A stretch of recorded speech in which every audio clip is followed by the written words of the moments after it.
Welcome to the Friday Power Lunch, a weekly show amplifying the voices of the Virginia Grassroots. Each week, we provide engaging conversations about politics, culture, and women making change.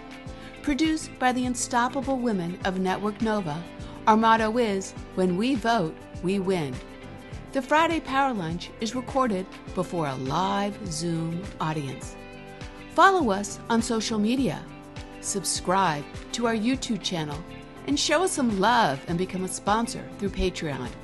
The Friday Power Lunch. Badass women getting things done. From Network Nova Live, it's it's not March 22nd, it's April 5th, 2024, my friends, and you are on the Friday Power Lunch. I'm Catherine White, your host, bringing you the guests, the issues, the action, because, man, we are fueling the grassroots across Virginia and now coast to coast, because we like to get things done. We're stronger and smarter when we do it together, and we like to make it fun. So I'm so glad you're in the room today. Hope you're comfortable. I hope I like my coffee black, dark. I hope you do too. And today our theme is legislative sausage making. What's cooking in Virginia? And I have to say, every week when we think about why we bring this content, there's a reason. A lot of people in this room did a lot of work these last couple years in this particular session to get people elected, to pass policy, made phone calls, wrote emails, went down, lobbied, and now they kind of are interested and maybe talking a little bit about how that sausage is really made from people who are in there cooking. So we're glad that we could bring that with you today. And I want to say welcome to Delegate Sam Rasoul. A little wave up there. He's up there. Hi, Sam, from representing Roanoke. And you know, really, Sam, you're our only representative out there in Southwest Virginia. We're glad to have you in the room. Jackie Glass, Delegate Jackie Glass, who represents Norfolk area. She'll be with us today. And I always love to give a special welcome to somebody new to the House. We have Delegate Josh Thomas here, and I'm so glad to have him in the room. Prince William County and the area out there in Haymarket. Josh, we are so glad you're here today. And lastly, Michael Pope, journalist and the host of Pod Virginia, our favorite pod to listen to beside our pod that you can find on Spotify now and also Apple Podcasts. How much fun is that? And LUISA Boyarski is back with us, and she'll be talking about the Virginia Grassroots priorities. And we will also have, as a great host today, Carrie Short, our COVA Coalition anchor. Welcome, everybody. Before we get started, a little show business. We want to say that if you're bad in the chat, we'll kick you out. How's that? That's easy. And stay with us for the after chat. At 1 o'clock, we like to turn things down low, stop the recording, and you have a chance, an opportunity to just tell us what's on your mind, speak to the guests, and it's our favorite time. Sometimes we stay there till 2 o'clock. It's a little crazy. And so hope you can join us. And lastly, become a patron of the show. For those of you supporting us, thank you from the bottom of our heart. Every month we get that little bit of our check that helps us know where we're going to stay here for the future, pays for a lot of our Zoom and other expenses, and that says to us, we're valued. So thank you today to our new supporters. We have Jordan Dale and James Harmray. And if you want to support us, we love it. So thank you for that. All right. The tagline we always like to say, no one is coming to save us. It is up to us, and get your game on. Ready? So I want to bring up LUISA Boyarski to get our game on today, see what's cooking with the Grassroots Coalition. How are you, LUISA? I am great. It is so good to see you, Catherine. It's great to be in the Zoom room with everybody. And, you know, as usual, things are cooking down in Richmond. And so I wanted to give everyone an update of where we are. As Catherine mentioned, the governor is reviewing bills that were passed during the General Assembly, and the deadline for him to take action is Monday, April 8th for the remaining bills. So we should know soon really where we stand on these. Most importantly, he still needs to approve the K-12 education funding and the bipartisan amended budget. Potentially, if you have questions on that, Sam can answer some of those, but I'm going to put some links in the chat so you can take those calls to action, letting the governor know we need him to stand up and make sure that our schools are funded. So far, the governor has approved 4 of the bills that were priorities of the Grassroots Coalition. Many of these bills passed the House and Senate unanimously and all had strong bipartisan support. So he definitely is looking to the General Assembly to understand, you know, are these bills that he should be signing into law. That being said, he has also very clearly vetoed some key legislation that were our priorities. All of the gun violence prevention bills have been vetoed except for one, which has come back with recommendations. There's a minimum wage bill that was vetoed. Diverse boards bill was vetoed. Really anything related to improving workers' rights were vetoed. Two criminal justice reform bills have been vetoed as well. I'll put the link to the tracker on our website so you can watch to see what's happening with these bills. There's still a lot of remaining bills that the governor needs to take action by. So what will happen is the next step is after those bills have either been vetoed or recommendations have been made, they go back to the General Assembly for review and vote. So you're going to start seeing calls to action again from us because we will want the General Assembly to take action on a number of these bills. So when you see those CTA emails from myself and Stair, please, this hopefully will be the last round of calls to action this year, but they will be back in session April 17 through 24. So please make sure that you're paying attention and having your voice heard during this reconvened session of the General Assembly. And of course, all of you know election season is also in full swing, and I want to encourage you to be attending events for our candidates, and most importantly, bringing new friends with you so they can get excited about the awesome Democrats that we have on the ballot. While we all have our favorite candidates, I am asking everyone to remain respectful throughout the primaries because we don't know who's going to end up winning, and we don't want to burn bridges with a potential general election candidate. As we all know, no matter who the Democrat is, they are almost always better than whoever the Republican is, and we want to make sure that we are keeping Virginia blue at the federal level, as well as we have a lot of really important local races that are happening. So please don't forget the further down races on the ticket, because they are going to be the ones that actually will impact you in your day-to-day the most. So I'm going to put a couple of Senator Kaine events that are coming up tomorrow in Norfolk and Newport News. If you're down in that area, please show up. He has an event in Dumfries this afternoon, but it's already at capacity. So great to see so many people are coming out. I also want to note we have a new voter readiness working group. So if you are interested in working on voter registration efforts, poll observer recruitment, and promotion of early in-person voting, we're focused on the key congressional districts, of course, 10, 7, and 2, and trying to bring together groups, different coalitions, organizations, and campaigns to make sure that we're all working together on this and not duplicating efforts. So I'm going to put information for the next working group meeting, which is going to be on April 17th. Please feel free to join if you are interested in voter readiness. And finally, we have our monthly Virginia Grassroots Coalition meeting coming up this Sunday at 6 p.m. on Zoom. And I encourage you to attend to discuss in more detail the legislative strategy for the reconvened session, the 2024 elections in Virginia and other states. And we'll be hearing from Delegate David Reed about his campaign for Congressional 10. And I'll put the link in the chat. Yes. And we have so many candidates in 7 and also 10.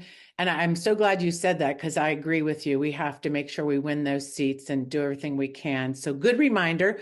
And we want to get CD2. That's where, we lost that seat. So we're looking forward to getting that back. And it's time to start now. Even if you folks in the room have somebody in mind, you can start just knocking doors to just educate voters, right? Louisa, we really want to talk to people. We want to talk to people, and I think it's a great opportunity because we have candidates who are doing a lot of their meet and greets now. Not as many of them have huge, they don't all have canvassing opportunities yet. But meet and greets are the best time to get new people excited and involved. So again, think about who's somebody who's sort of been on the fence about getting interested in politics, and just say, hey, I'm going to my friend's house. There's an event there. Why don't you come and meet these folks? Because I know that that's some of the reasons that we keep doing this work, because we love working with our legislators, and also because we know them. It's been great to work with Josh Thomas this year. It's been great, as always, to work with Sam, and Jackie did a fantastic job in chairing one of the subcommittee meetings I was in. I was so impressed with her. So we're so lucky. yeah. We have high hopes because we really, all these years we've been working, you can see that what we see the General Assembly, what it looks like, it has to do with what we've been doing here. So thank you so much, Luisa. It's a great setup for what we really want to talk about today is this legislative sausage making. And for the first chef, well-seasoned chef, we have Delegate Sam Rasoul, but she doesn't have his chef hat on. Welcome. Hello. Ramadan Mubarak, my friend. Thank you. I appreciate that very much. Yes, it's great to see you. And people in the room, I'd like to say that you've been around for a while now. You're kind of getting like the old guy. I hate to tell you.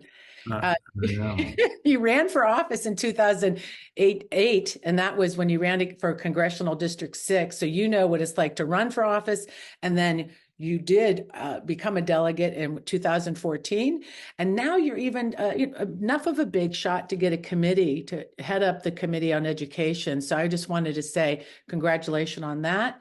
And also, where I really got involved with you in a big way is when you ran for lieutenant governor. So having someone like you in the room today, and that you know our coalition very well, and you really taught us leadership. I mean, a lot of us have been, because of the Impact Center, the work you do, we've been took classes from you, trainings about how to be a leader. And there's just so much that you do with your voice for campaign finance reform, for justice, for the environment. So I just want to make sure that we just give you that big shout out because you're doing great work. Now let's dish. Let's see what's on your mind. We're talking about this. You know, what we really want to know about is what's going on down there in the General Assembly. What's your take on it? And then what should we be thinking about as activists? Yeah, well, first, as the only Democrat in the General Assembly in the western half of the state, right. It's lonely. Send me some more friends. But I will say Lily gave it, and you all were big supporters of Lily. She gave it a great run. I'm hoping she'll come back in 2025.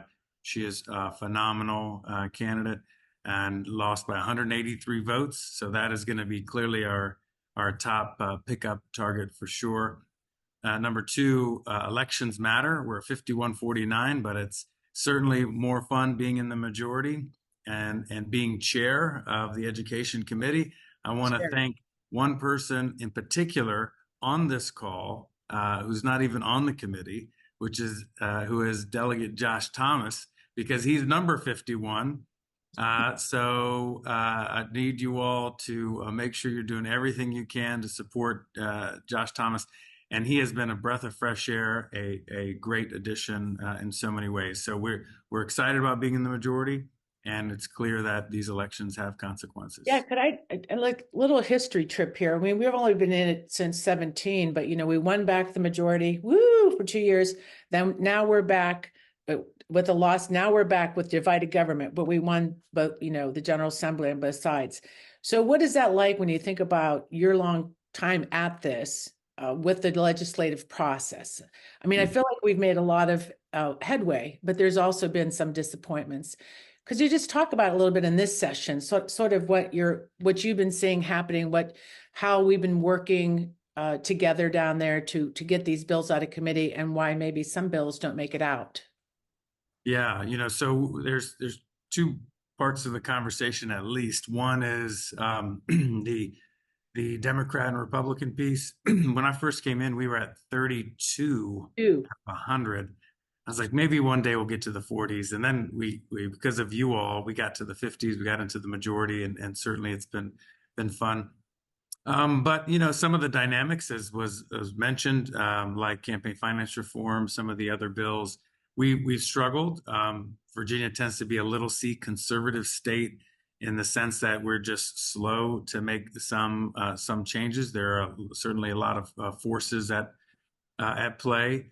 But in the end, what we do have in a narrowly divided government is there are incentives to make sure that we are keeping good relationships. And generally speaking, I think that we have a cordial atmosphere. We do not, you see some things in the headlines, but generally speaking, in the General Assembly at least, people do their best to get along, and that makes a difference in making the sausage. I agree, sure. and I do think that's what makes Virginia so, in some ways, unique because I think we had the redistricting, and it wasn't allowed to be. We've seen some states where really Republicans have really shut down any kind of Democratic voice in anything. In Virginia, we've been able to keep that relationship going and that balance going, which I think results in good policy. I feel like the governor has been the one who's been really trying to make it a little bit more like, coming in and saying veto the budget and stuff like that. Well, there have been even many Republicans have spoken up against it, and Republicans in the legislature have said, look, we understand campaign time, and now there's legislation time, and so they've pushed back against it. I will say, just kind of some lobbying secrets and kind of what we should be doing in the off season.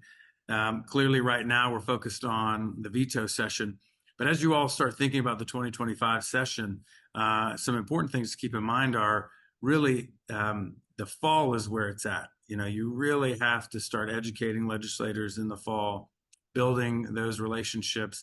If you're coming in just to lobby during the General Assembly session, it's like a missing leg on a stool. Right. It's really, really tough. Is the summer too early, Sam? I'm sorry to interrupt you, but I feel like we've been told maybe this summer even we should go on in some of these more complex bills, but I hear you. Yeah, no, absolutely. I think the earlier the better. It's a year-round conversation. And one thing that people do miss out on is that we have a number of boards and commissions, and all of these boards and commissions that legislators are on make legislative recommendations, or most of them do, and those become bills. And so coming to public testimony, lobbying those members I'm on the Joint Commission on Healthcare, Behavioral Health Commission, I'm on JLARC. All of these entities will be very integral in kind of crafting legislation in 2025. No, I agree. So in the sense of the takeaway, when we look at some of the high hopes, before we wrap up, I'd love to give some high hopes to some of your bills that I saw passed. Just some takeaways. I know you had some in the education, plastics, environmental. You've made some real progress, and it seems to be something we should leave on a good high note. Yeah, we were able to pass a number of things, and a few things that I'll keep in mind. The JLARC report, there was a massive report that came out and said, hey, we are not doing what we're supposed to be doing with regards to funding education. Had an omnibus bill that came through and reprioritized at-risk funding, and so thinking about how we do that. We also were very fortunate to pass a bill around teacher pay, and certainly in the budget, we have a 4-year plan to finally get our teachers to the national average. We passed an environmental bill around PFAS. For the first time, we're going to have an actual comprehensive structure that was signed by the governor. And just a day or two ago, that says we're going to monitor forever chemicals, which are cancer causing for sure. Right. And then lastly, with regards to finally having an expungement process for juveniles, we passed a bill that had bipartisan support. So we made some good progress. And then fortunately, we've got some all-star freshmen like Josh who have let's bring him up. Just stay right with us a sec. Come on, Josh, come on up. Let's introduce Delegate Josh Cole. And then I'll let you have a word, and then we will look at the two favorite guys here. So well, I appreciate it. I wish Josh Cole was on this call. We are the Josh Caucus. Did I say Josh Cole? No. Well, it's okay. People in committees do it too. I don't know. That is so funny. Well, because we know that. I'm happy to be here, and that was a great segue, Sam. I just want to thank you for having me. Being seat 51 took a lot of work. And a lot of people on this call were the people doing that work. So I just want to thank you. It was truly a grassroots effort, a full court press from everybody, and right. 51st seat, and had a majority. And as Sam said, had a very, very effective session for the last 2 months. No, I agree. So I want to thank you, Sam Rasoul. I won't call you Josh Cole, but I know those are just great delegates. Thank you for being here. If you could stick around, Sam, we have to chat. If not, we understand, but thank you for being here. Well, we're all in the Josh Cole and Josh Thomas fan club. That's right. So thank you. Yeah, I want to say again, sorry, Josh Thomas. And it was great to talk to you yesterday. And I thought, if anybody for a fresh perspective, somebody new here, we're so excited to have you because yes, we championed your seat, we knocked doors and all that great stuff. And here you are wanting to serve. And then you were in the General Assembly. So give us some of those newbie takeaways. Were you surprised? Some of the surprise delights, some of the challenges? Let's talk about from that perspective. Yeah, well, I mean, when you first said, "Hey, do you want to come on?" I said, "Okay, great." And I was trying to think of a topic that would kind of be emblematic of the process of being new and what it takes to quote make the sausage. I thought about so public education was the biggest thing on doors I found in my district. But we have Sam here, and he's definitely the guru on that. And I just got here like a minute ago, 4 months ago, but it seems like a minute. So I thought I'd talk about something about that I do have a little expertise in, and that I have been spending a lot of time in this past session working, and that's in the data center reform here in Virginia. As most people know, Virginia is the capital of data centers here in the United States. And, per square mile, we have more data centers than any other political jurisdiction on planet Earth. So Prince William County is fast approaching Loudoun with taking Loudoun's crown as the data center capital. And what is projected to be the largest concentration of data centers was just approved by the Prince William County Board last year that will be wholly in my district. So we're really ground zero for how to do data center planning and building right or wrong. I would say at this point, I think my constituents would say that we have not gotten it right so far. And so that's why there was so much activity this year in the General Assembly about that. And happy to go through some of the takeaways as that topic being kind of the guide through the process. Yeah, I mean, I think it's really probably like anything when we talked about your first day of school, getting in there and getting to your desk and see who you sit by. And then I know is down there, this year when we did come down to lobby or visit to look over and to see, I mean, it's really wonderful to see all of you sitting there working together on both sides. It's really amazing. But even to get to know where to park, how to do this and your personal, and your background is in commercial real estate, you said, is that correct? Yeah. My background is commercial real estate. So, I started when you want to think about, how does a bill made, it started with an idea with my fellow now constituents, but before just fellow folks in Prince William County looking around, seeing a 40-foot data center next to someone's home. They're like, gee, that just seems like a bad idea. And then now here we are, year and a half later, putting bills that are making it out of the House and into the Senate. So, the first takeaway I would say from this process as the first person was ask questions. Even though you're the delegate, ask a lot of questions of stakeholders, of other delegates. I will also give another plug to Delegate Rasoul as being someone who's a great mentor to myself and many other freshmen in the Democratic majority, but asking questions about the best way to get legislation through. So that's what I did first. When it comes to data centers, Senator Danica Roem was very instrumental in that piece. And so we had 3 bills that we decided to have Senate and House cognates for to push through the General Assembly. Second big takeaway was building coalitions. To your earlier point, that coalition included a fair amount of Republicans who live in neighboring jurisdictions to where I am in the western part of Nova. I think technically there's only 2 Republicans left in Nova. So we have a little more work to do. But in the near term, they're helpful when it comes to the data center issue. And then we got folks even further out who want data centers, but they don't want to fall into the pitfalls that they've seen Loudoun and Prince William fall into. So building coalitions is another really big takeaway when it comes to getting a bill through just the legislature even before you get to the governor. No, I agree. And so lastly, for a wrap up on that is when we were looking at, the article that I know that went into the chat about it was in the Virginia Business, the digital divide that you were mentioned in. Were you surprised about that it got, I guess, put into study, they call it? Do you feel that's sort of a process when we're talking about the sausage making, when they don't really want to address it, they want to give businesses time to just go build this stuff? It feels like it's a little tactic. So let's just dish real quick on that. And then. Yeah. I mean, so you say, what did I know going in? I knew going in that as a freshman, your first slew of bills taking on a multi-billion-dollar industry is probably not going to be an easy fight. So that part proved to be true. The part that I think I didn't know, and I think most people don't know, is how well entrenched the data center lobby is in Richmond. And we talk about coalition building on our end. Well, they have certainly probably written the book on coalition building because they've gotten various other players. They've got the utilities. They've got just kind of the establishment, not political establishment, I mean, but like the business establishment behind them, and then chambers of commerce and all these other groups that are very united on their side. And so it's very, very difficult to get things out of committee. I mean, we were successful this year with House Bill 338. That is the only data center reform bill in the history of the legislature to make it out of a chamber, made it out of the House, got over to the Senate. And if you go back and look at that Senate subcommittee meeting, it was a good idea. So the subcommittee said, yeah, cool, let's report it. And then the lobbyists were freaking out. And so you see later on in that same meeting that they went ahead and said, oh, actually, let's table this for right now, and we'll readdress this at a later meeting. We'll table it for next time. So. Yeah.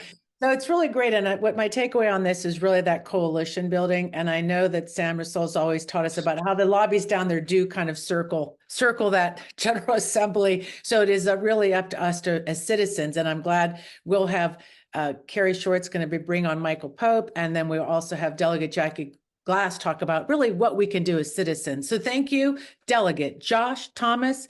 A big round of applause. Thank you for being here, and stay in the room with us if you can. Absolutely. Awesome. So Carrie, I'm going to let you have it, my friend. Coalition, we call it the COVA Coalition anchor. That's what you've earned. You're an anchor. I love it. I'm the anchor. I'm the coastal anchor. Coastal anchor. Oh, we're going to stick it in. Yeah. It's actually low tide on my part of the coast, so looking out so I can see the river from my house. Roll tide with Michael Pope. Michael Pope is coming in. So why don't you go ahead and introduce him? We're going to roll tide. So welcome. Right. Michael Pope. So we're really happy to have Michael Pope on the call today. Hello, there he is. Hi there, how are you? Thank you, we're great. And thanks for joining us today. We're all big fans of your pod. It's fantastic. We'll get to that a little bit later. But one of the things that we noticed on the pod is that when you say, I'm Michael Pope, we always remember that. But what we also remember is that you love to play games. So I'm going to throw a little game your way today. Bringing this on you. This is bringing this on you a little bit, but it's easy. It's an easy game. Okay. This game is called Two Truths and a Lie. Okay. I've got 3 quotes, and you're going to tell me which 2 are really quotes and which one is a lie. Okay. All right. Here's your first quote. The last thing anybody should ever do is bully me. I will kick their ass and make sure everyone is watching. I wonder, after hearing Rasoul say everyone's tries to be friendly, I wonder if that was true. Okay, here's another one that's could be, if it's true, could be completely appropriate to this show. When we're campaigning, we say a lot of things that, once we're governing, we realize maybe we have to do some different things. I wonder if that's true. Okay, and then the final one, true or false. The General Assembly is like a box of chocolates. You never know what you're going to get. What do you think? I'm going to go that first one is not an actual quote. Oh, it's Louise Lucas. She tweeted it on Sunday about the arena deal. It sounded like it could have been Louise Lucas, but it didn't sound word for word. I mean, maybe I just misremembered it. I don't know. Yeah. Well, we know you follow. We know you follow. Lots of chocolates. I mean, I think I saw something. I don't know. I'm sure someone probably said that. You're probably right. Well, you're an observer of Richmond politics for sure, and we're happy to have you here to give us kind of your perspective on how the sausage is made. Because despite what Delegate Rasoul said is that everyone tries to get along. Sometimes, do they? I don't know. Let's fact check that. Right. And as a reporter, you could probably tell us some things that our friends in the General Assembly probably can't tell us. So one of the things that you said that I thought was very interesting, we thought we had the majority as Democrats. We thought we were going to get a lot done. We thought our priorities were going to sail through, and then they didn't. And that's kind of how the sausage is made, right? So one of the things that you mentioned is that you have definitely seen how things work. So what's the first thing you tell new journalists who are coming to Richmond about how it really works? Well, I really appreciate you asking me to be on. You know, I'm a little nervous because I have to follow Panic at the Disco and also Sam Rasoul. I mean, like that's a lot. So, you know, when you Right. mentioned how the sausage is made, my first thought went to this book, which I highly recommend. It's called Notes from the Sausage Factory. If you don't already have a copy of this, you should think about getting it. It was published in 2005 by Brunswick Publishing in Lawrenceville, Virginia, and it's a great. I mean, talk about how the sausage is made. You know, I actually don't feel all that qualified, especially when you got your electeds here. But I have read this book, and there's a little bit of actual sausage making. So this is a book that's kind of a compilation of art, like Jeff Shapiro articles or obituaries of famous people in Virginia politics. And so there's one bit of this that actually talks about politics, you know, the General Assembly as an actual sausage factory, and that's from Don Beyer, who spent all of the 90s presiding over the Senate. So he was lieutenant governor for 8 very long years, and he has this great quote where he talks about. I've never been inside a sausage factory, so with apologies to Jimmy Dean and Smithfield Foods, I have only the stereotype to go on. Ugly, bloody, an amalgamation, rendering at the end the beauty of the sausage biscuits and gravy. Then he goes on to like give a picture of what it actually looked like here. This is what it actually looked like inside the sausage factory. The senators would sneak off the floor just before a close vote to avoid having to go on the record. The poor senator who delivered a painful, passionate diatribe decrying the grave injustice done to him, being denied a certain committee seat. The failing developer who would sit in the front row of the gallery day after day, hoping for a Hail Mary pass piece of legislation that would restore some value to her property. The bitter, drenched with money debate over how venues were to be decided for railroad injury plaintiff suits. So I love the way that Beyer put that together, because it actually shows you kind of the variety of different stuff that's going on. I thought it was particularly interesting, the developer sitting in the front row, because as we know, there was a developer who wanted some economic development who was sitting in the front row the whole time and didn't get what they wanted. Right. Yeah, I thought about a lot of committee meetings I've sat in where they just conveniently, you know, go call a vote when female delegates went to the bathroom. I remember that one. I remember actually seeing that, hearing about that one. Well, you know, with the 51-49, and then on the Senate side, the 1-vote majority in the Senate, the 1-vote majority in the House, there probably is a lot of that sort of like, who's not here today because they're sick, who's not here today because of whatever reason they couldn't be at the General Assembly. And, you know, there probably is, okay, so if you're already down or one person, then the bathroom break actually becomes a very important deal. So that we'll have another show. I tried to pull something during the Obama inauguration. The first Obama inauguration had a lot of Democrats going to Washington to be part of history for the inauguration, and the Republicans pulled a trick where they actually had an important vote while the Democrats weren't around to vote against it. So is that something that you try to like inculcate into the new journalists? Like you're trying to help them understand that it all doesn't really happen the way that you think it's going to happen? I mean, I remember one thing that you did tell us is that one of the things that you like to tell them is that it doesn't always happen in one session. Sometimes things are introduced and you know that it's going to take several sessions to see that through.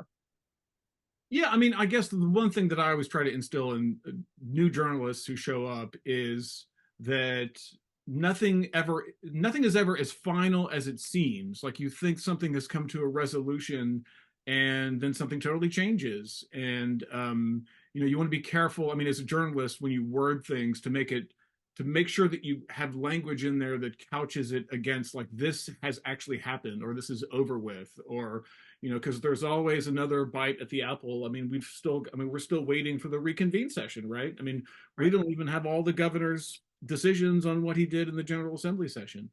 Right. So yeah, these are all, you know, it's not over till it's over. And even then, it might not be over. So can you give us some examples from from this session in particular about some things that didn't exactly turn out the way that you thought they would.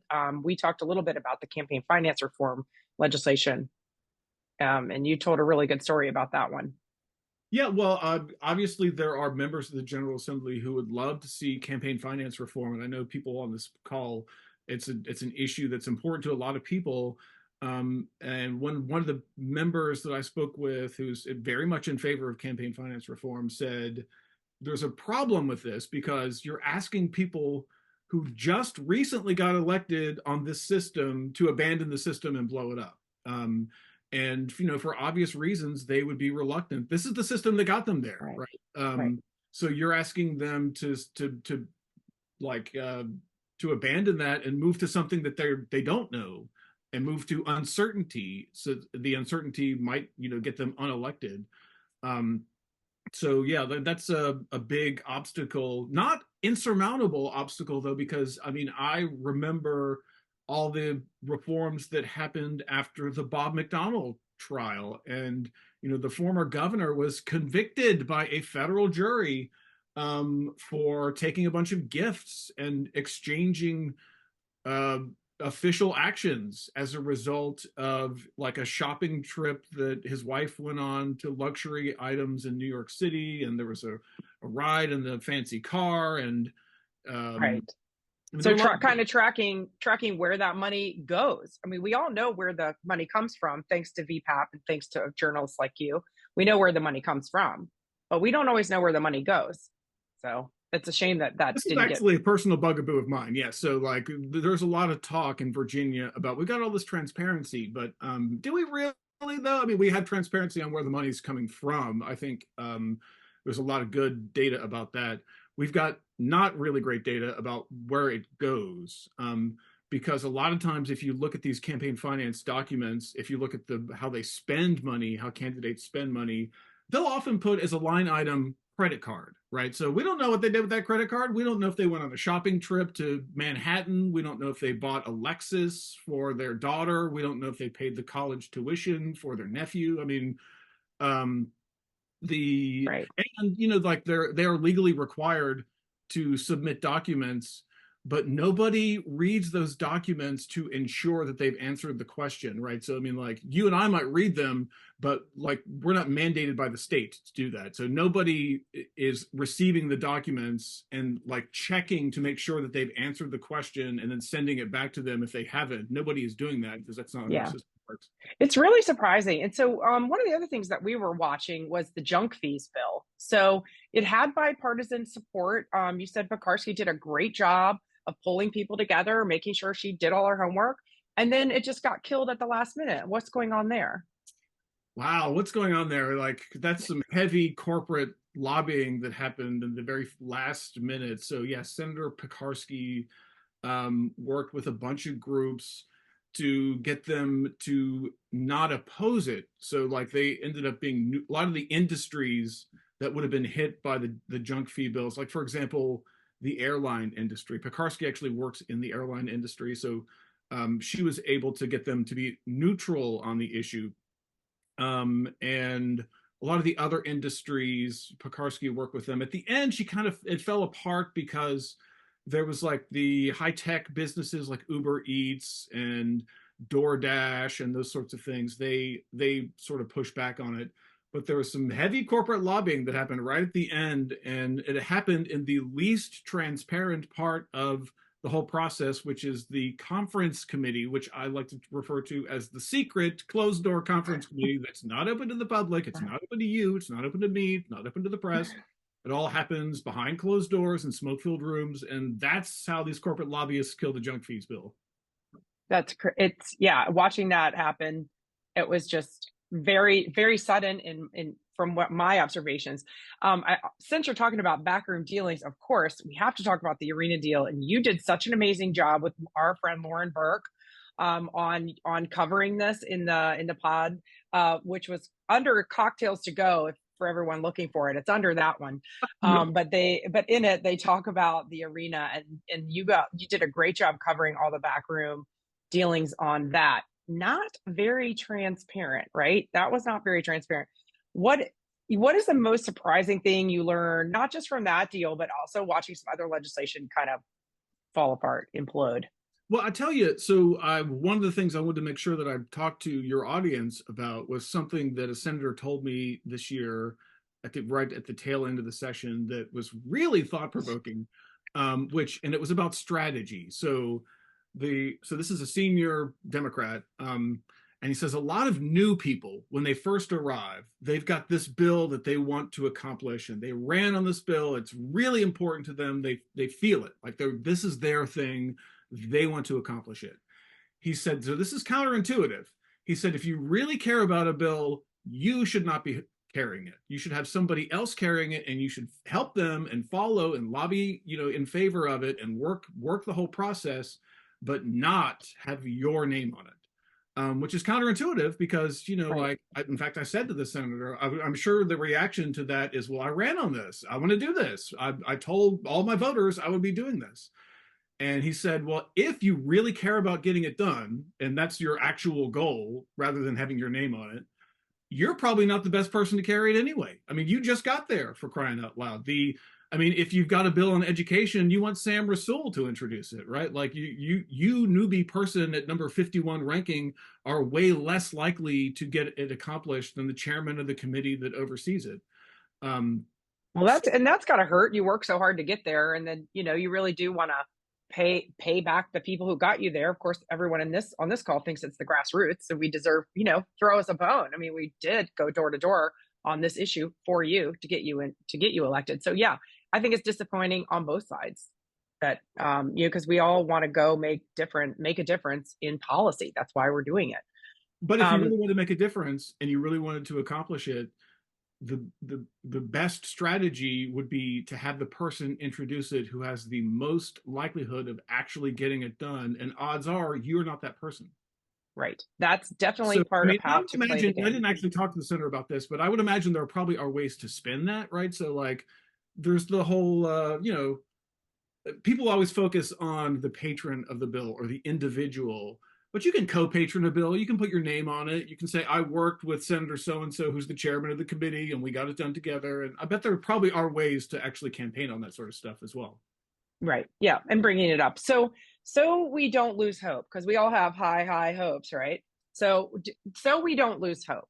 What would you tell us? We're trying to balance the reality check of the sausage factory, right, with, our hopes that we can really make a difference. So what would you say to kind of keep our hopes up? Restoring faith in the process. Gets done in Richmond. I mean, Chairman Rasoul was talking about how people actually worked together, and that's definitely true to an extent. Of course, I mean, there's a limit to that. But I mean, if you look at Washington politics and you try to follow Congress, you will quickly realize they don't do anything. There's nothing that they do. I mean, like. I actually think of it as like a factory. I mean, like if Virginia is a sausage factory, Washington, D.C. is a factory where they make mean tweets, right? I mean, like, what do they actually do in Washington? Whereas, in Richmond, they actually accomplish stuff. I will think about like the Virginia Clean Economy Act. I mean, that was a huge bill that has serious ramifications for many, many years to come. And so like that's a success of a lot of hard work of a lot of people working together and to get stuff done. Right. So you just keep plugging along and don't expect it to happen overnight, right?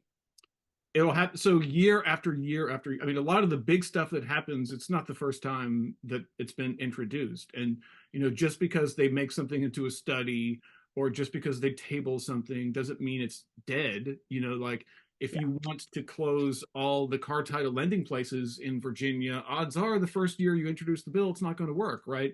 You need to come back to it over and over and over again.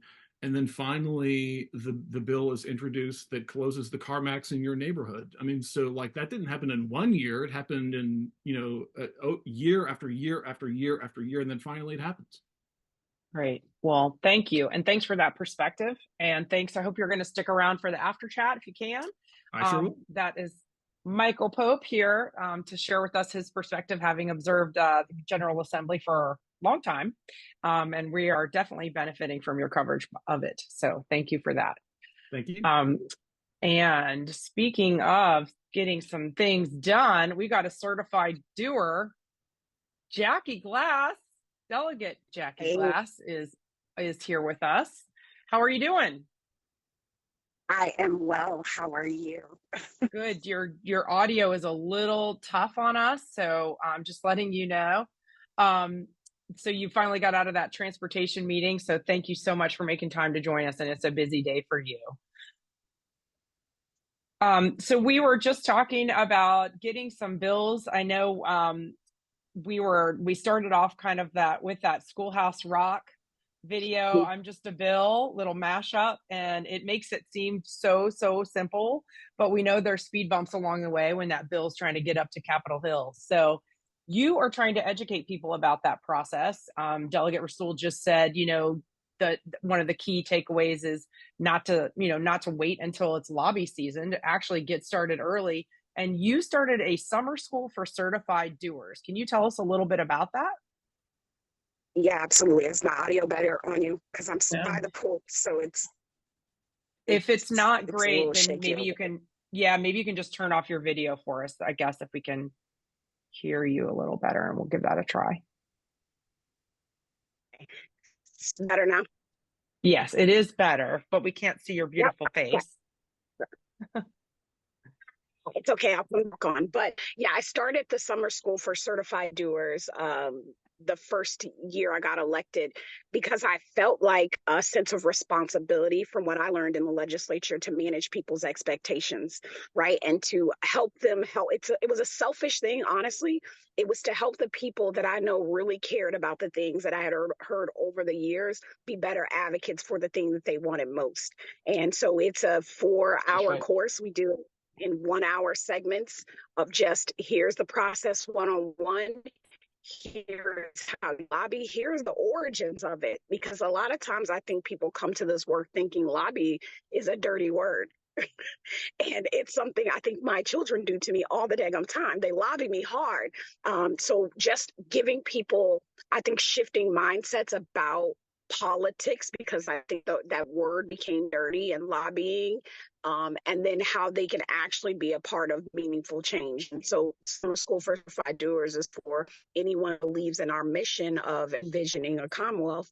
No matter whether you're from here or passing through here, you should feel safe. You should feel supported and empowered to improve your quality of life, and underscore that.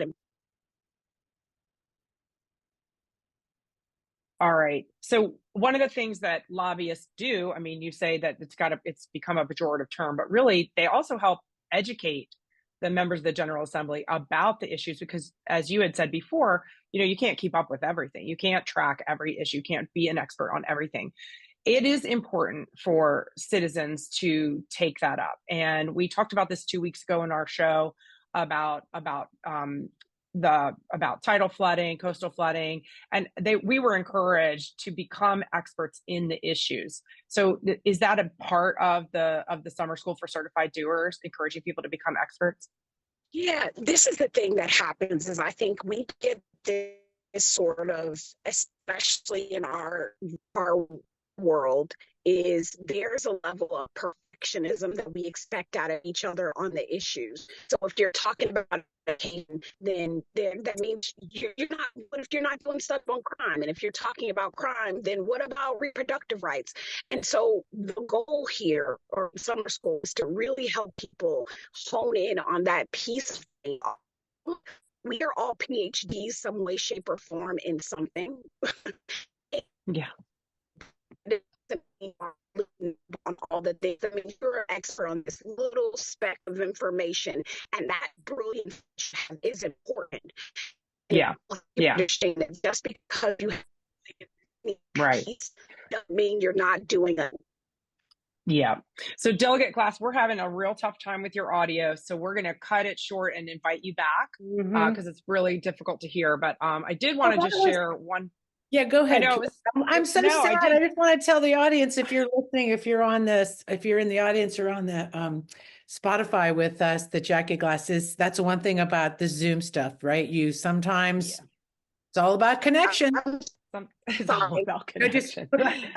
Connecting is our superpower, but apparently today, maybe not. So Go ahead. What were you going to say? I don't want to. no, I was just going to say that I had sat in and I saw in the chat some folks who had attended her workshops on certified doers, and she does a citizen you thing. But I have been with her in the room, and sometimes the first question she asks, and this is like across the board, like high educated group, lower educated group, she asks what a delegate does, and it is like crickets. So like sometimes if we just start right there, I mean, you can accomplish a lot. So I'm sorry we couldn't hear No, more. but we can talk about it because we her. do know about it, and I know she's listening. She'll be proud of us. One thing I will say: the connection between Delegate Sam Rasoul and Delegate Jackie Glass. When you've been there a while, and I think you will probably see Josh Thomas do something like this eventually. How you get the citizens involved, and how you have to really, like Jackie said, people. She'll say, "What does a delegate do?" They don't really know. But once you start really having these kind of interactions with your constituents, they become reliable voters. They become more empowered. And I just appreciate that Sam has Impact Center, and Jackie does the in the summertime, she has the Citizen You. It's just brilliant, right? It's really, civic engagement is so important when we talk about policy. It really empowers. It really is. Yeah. And it starts in the summer and you carry it through the fall. And you have to have the confidence that when you are bringing something to the table, when you know more about your issue than the person sitting in front of you, and it disrupts that power dynamic a little bit. And I think that most of the delegates and senators that I've encountered, and probably you could say the same thing, are very open to that. They're very, I agree. I mean, that's one thing we also talked about is, and there's people in this room that are more expert on the policy coming forward. And again, understanding how to write a bill, how to get involved, and then you really understand all around it. The actual delegate or senator relies on you. And I love that dynamic, So let's get into the wrap up. We have a few more minutes, and I want to say first, some of our general takeaways. I want to first thank the guests here, Delegate Sam Rasoul from Roanoke. All right, I love it. And Delegate Jackie Glass, Norfolk, and Delegate Josh Thomas from the Prince William County area. And of course, it was really fun. And I'm so glad Michael's going to stay with us. Michael Pope, journalist and host of Pod Virginia. It was so great to have him in the room because we always love to listen to him. So what were some of your takeaways of today's show? First of all, I just want to shout out to LUISA and the Grassroots legislation tracker. Okay, Everybody, you've got to put a bookmark on that thing. It is fantastic. It's a shortcut for a lot of grassroots organizations. We can't we can't follow all these bills. We all got our passion. So shout out to that. I'm glad she mentioned it. Keep that in your bookmarks all the time. Here's what we did mention when Sam Rasoul mentioned that people do try their best to get along. It kind of reminded me of Marjorie Mayfield Jackson when she said, "We don't assume ill intent." Don't assume ill intent. Okay. That can get us a long way. It doesn't always happen, but it needs to be encouraged. And can we just rise above in the in the words of Michelle Obama, like, can we go high and, keep our hopes up high and rise above? But Mama said you got to punch sometime, Carrie. Mama said you got to punch. Senator Lucas says that punching, I'm glad, I just love it. But I do think that one thing I'll have to say about the leader, Don Scott, let's give him credit for keeping things on time this session, keeping those trains running on time and keeping people organized. And I really feel like it was great to watch him as leader this year. I think he was able to build those relationships with both sides, having the governor come to his weekly prayer meetings. And that goes a long way. And like Michael Pope was talking about the arena deal, what we see that when you build relationships, you could really go a long way. And what they didn't do was build those relationships with the stakeholders in the arena deal, with the people that lived in Alexandria. You saw a big outcry from, I think what killed that arena deal was actually the citizens that organized around it and lobbied around it. And I think they didn't meet with Senator Lucas. And I think, that's not how you actually get things done, right? I mean, right. We know better. And again, grassroots, that's one of our superpowers, coalition building, and absolutely. Right. So most definitely building those relationships and building up those coalitions. And that's something we just keep preaching in the grassroots. And let me tell you about Don Scott. I am so proud whenever I hear him interviewed.